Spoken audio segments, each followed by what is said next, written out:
喺大陸買電器翻嚟香港使用到底有乜嘢風險啊？其實喺中國大陸買電器翻香港使用，響使用上主要有以下5大關鍵風險：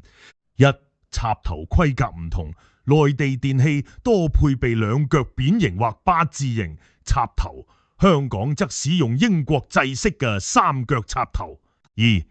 轉插同埋改裝風險，長期使用轉接頭或者自行剪去內地插頭並換上香港3腳插頭，對於高耗電量電器如電磁爐、暖爐，容易引致過熱、短路甚至火警。三、欠缺保險絲，內地2腳電器插頭通常不設保險絲，而香港電器插頭必須有保險絲，以保護家居電路。若電器故障，可能增加跳掣或電線起火嘅風險。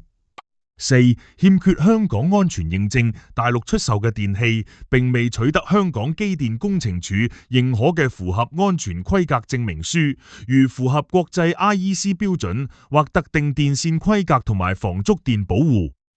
五、法律責任，雖然市民自用唔違法，但係若電器引致火警，起因被證實為未經認可嘅電器，家居保險或第三者責任險極可能拒絕賠償。三木設計嘅意見係，其實一般家居電器響香港同大陸買唔會差好多錢，最好都係用翻香港合規格嘅電器，以免因小失大。三木設計，耐用可靠，售後完善，所有工程3年保養，ISO 國際質量認證公司。